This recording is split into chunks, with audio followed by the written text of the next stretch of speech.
21st Century Entrepreneurship with Martin Piskarik. I'm Sheila Kloefkorn. I am CEO and founder of KEO Marketing. We are a business-to-business marketing agency based in Phoenix, Arizona in the United States, and we help companies, primarily tech companies, B2B companies, scale faster. We have a model that seems to really be resonating in this economy. So every business is facing increased economic pressure because of interest rates, because of their customers pulling back, those kinds of things. And so business leaders today are really focused on both cutting costs and improving their sales results.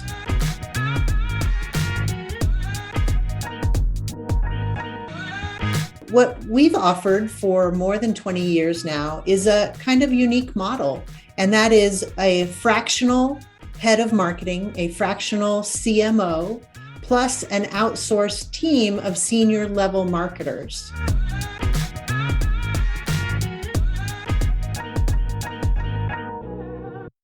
And what we do is enable mid-market companies to basically have the marketing department of much bigger companies without spending or making that same investment that those bigger companies make, because they get the team on a fractional or part-time basis.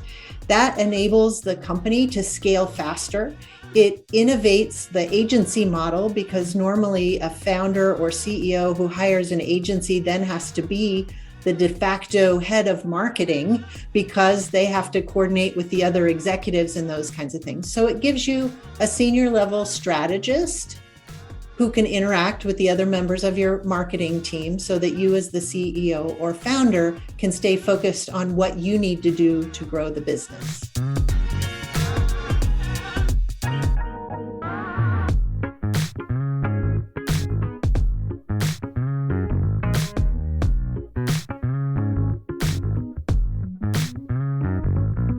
A lot of people ask me about AI and marketing, and AI, and especially because of ChatGPT and Chat 4, there are a lot of opportunities to leverage AI in marketing.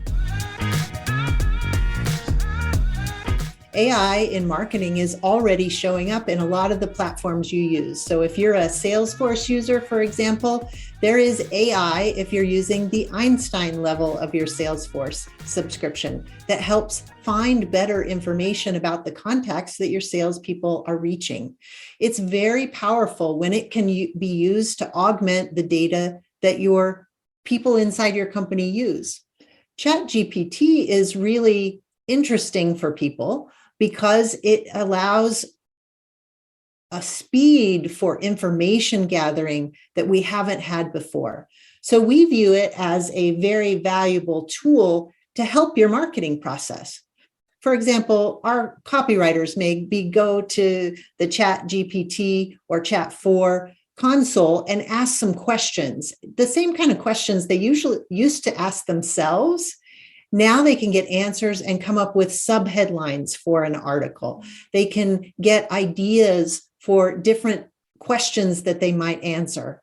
They can get ideas about different resources that they could use to write a particular piece or article. And so AI is incredibly helpful in that way, but AI is not going to take the place of your existing content development in terms of knowing your voice, knowing how you uniquely answer your customer's value proposition. It's not going to be able to do those kinds of things for you, but it's a very powerful tool to help your team be more efficient, generate better ideas, and make more of an impact. You're very experienced in digital marketing, and you've received numerous awards as well for your work.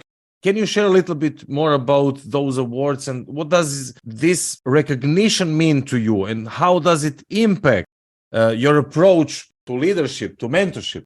Yes, we're very proud to have received a lot of awards over the last 23 years for outstanding marketing campaigns, for leadership in the industry, for innovative thinking. And the awards themselves don't really mean all that much, except that it reinforces that we've had success. And in my view, as a person who owns a business, who thinks about our client's business as if it was my business, I'm all about results. There are lots of companies who can create beautiful websites that don't generate any leads, for example. There are lots of people who can create beautiful content that doesn't actually advance the business. And in my view, marketing is about generating results.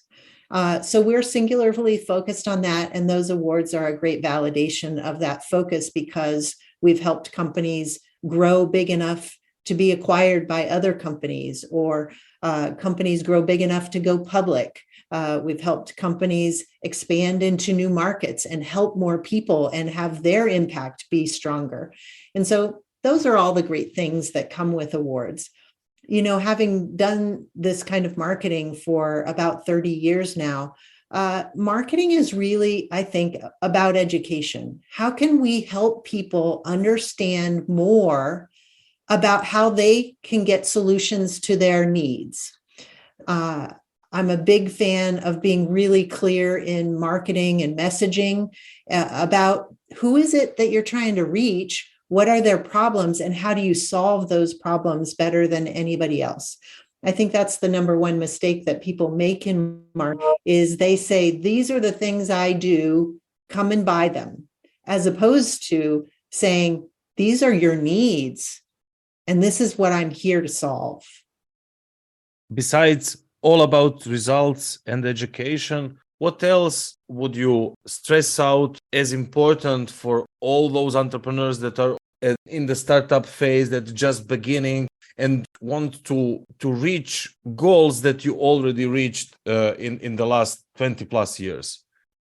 Well, having worked with startups and mid-market companies and very large enterprises, I would say that the challenge for startups is that there's sort of an ethos or a culture of failing fast, which means you're doing a lot of experimentation, which is really good.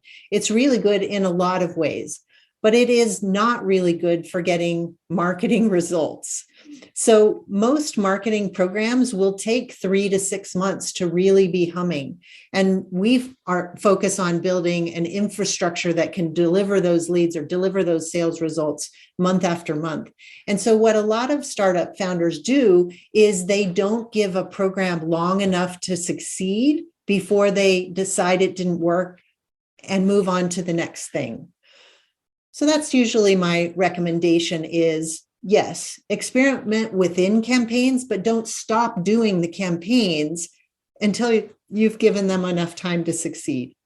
Discipline in marketing is really the unsung hero of marketing, making sure that you are delivering your programs month in and month out every week, that you don't take 3 months off because you got busy servicing your existing clients, those kinds of things. Really having the discipline. It's kind of like going to the gym. If you only go to the gym every 6 months, you'll have very little results. If you go to the gym every week, if you follow the program every week, you will have results. And the same is true in marketing.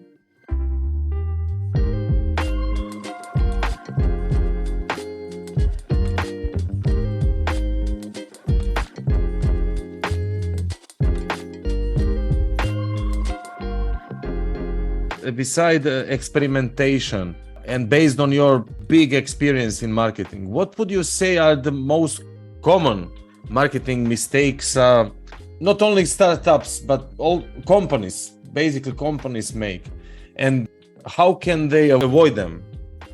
Well, I've mentioned 2 of the most common mistakes. One is having your marketing be all about you and not about your clients or prospective clients or customers.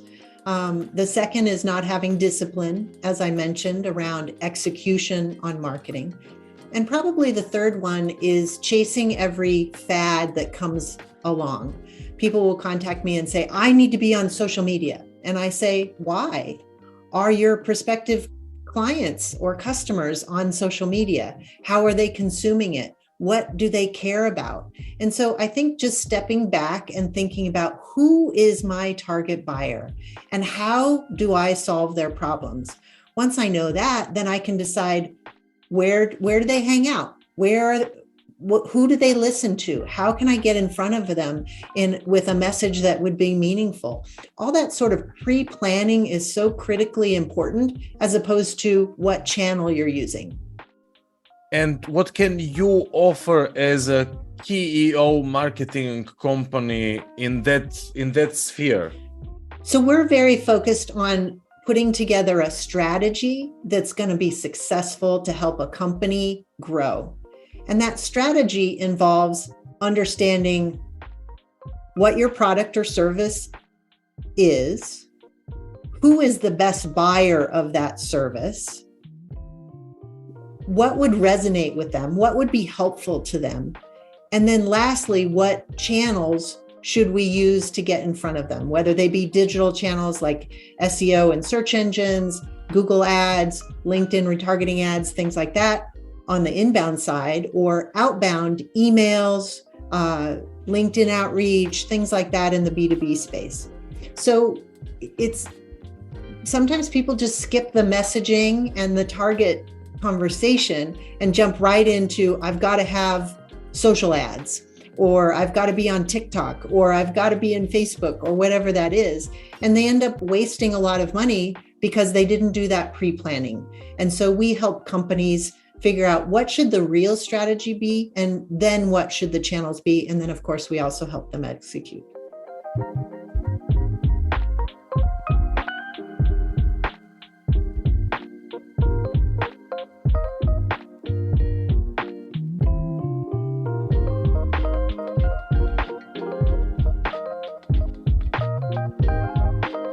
Case study, success story, example. Sure. So I'll take an example of an Israeli company that was building 3D printers, really incredible 3D printers. They can actually build a circuit board with a 3D printer. It's a powerful, powerful system. And once we got to know more about it, we learned that the prototyping process for circuit boards typically takes a year, typically takes over $1 million to prototype a circuit board. It's a very expensive, slow process that is used by universities, big chip manufacturers like an Intel or a Motorola or ON Semiconductor. This is very expensive business. And so they've built something that is fantastic, that they can prototype a circuit board in 24 hours for about $250,000. It's kind of a no-brainer for somebody to try it who's been investing this much money. And so we did some very big upfront research to identify who's spending $1 million on prototypes. They would be the best people to target for this 3D printer. Then we put together messaging that really made the case, not about the printer, but about the prototyping process, and really spoke to the pain involved in that prototyping process. We did some outbound emails. We were able to generate more than 100 leads in just a few months with big organizations like Microsoft, like the federal government, NASA, big universities, and they were wildly excited about the success of the program. The key part of that was knowing how people currently make circuit boards, prototype them, develop them, how expensive it was. And this machine solved those problems in a really elegant and beautiful way. In your experience, how can companies identify that 20% of clients that deliver it? So Pareto 20-80 principle. What strategies? Yeah, the Pareto principle may show up in your business where 20% of your customers deliver you 80% of the revenue. That's a pretty easy one to determine. You just look in your accounting software to figure out who those 20% of the customers are. But they also might be the 20% of your customers that require the least amount of your team's time. And so having detail about how much time is consumed over small clients as opposed to large clients can be really helpful.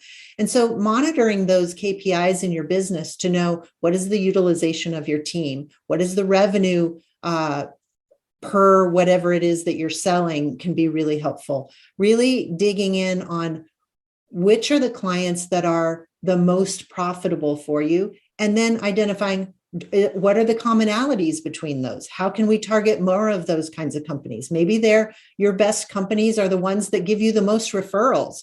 Those are the ones that you want more of. Those are the kinds of things that you'd want to look into. And Sheila, what about you? About your daily life? Are you a happy person? Do you have enough time to think about anything else besides job, or still not? Thank you. I love my life. I have a very abundant life. I love my family. I love to travel. And truthfully, I love my job. I built this company to give myself the lifestyle that I want to have. I want to be able to do it from wherever I am. I love the process of marketing and creating campaigns that make a difference. So I feel like I'm making a difference. I love my team. They are some of the best marketers in the world, and having the opportunity to work with them every day is fantastic. I just can't imagine a better life. And so classic question, any takeaways for listeners regarding daily routine, regarding specific mindset for achieving that kind of balance? I think the thing that I've learned over the years, and this is probably true for all people, but particularly for women, is that we tend to worry a lot about what everybody thinks. And at this point, I'm 54 years old. I have a lot more confidence that the things that I think about are going to happen, that there's really no need to worry about things not working out because they tend to work out. And if they don't, it's an opportunity for something else. So I tend to be a pretty abundant thinker, that there are more than enough clients for all of us, that there are more than enough people to be on my team, that there are more than enough opportunities to make a big impact with what it is that we do and love. And I just feel a lot more comfortable in that skin today than I used to be 20 years ago. And I think that comes from more life experience, and it comes from being focused on my mindset every day, because there's a million different crises that happen every day, and it's easy to get sucked into the dynamics of those. And it's important to just breathe and step back and know that it's all going to work out, because we show up every day doing our best work. And that's the only thing that we can control. It's really been a pleasure to be on the podcast. Thank you so much. I'm really honored to have this conversation with you. You were asking, how can someone get in touch or find out more about these things? We offer a complimentary marketing audit to companies who are looking to improve their marketing. So again, it's just for B2B companies of between $5 and $50 million. The audit is a 40 to 50 page report that really lays out a roadmap for their success. A lot of agencies charge thousands of dollars for that kind of an audit, and they do it after they're working together, which to me seems kind of crazy, because you would want to know the quality of our thinking before you hired us. So we put a lot of time into that audit report, which is a roadmap for you, which you can keep regardless of whether you hire us or not. You can find that audit at keomarketing.com, or you can reach out to me at LinkedIn under Sheila Kloefkorn. 21st Century Entrepreneurship with Martin Piskarik. Imagine a space where triumphs, trials, and tales of entrepreneurship come alive. Welcome to the 21st Century Entrepreneurship Podcast, a gold awarded journey hosted by Martin Piskarik, connecting with listeners in 95 countries and ranking in the top 0.5% of all podcasts. Join our exclusive community, elevate your perspective, and embark on the path to success.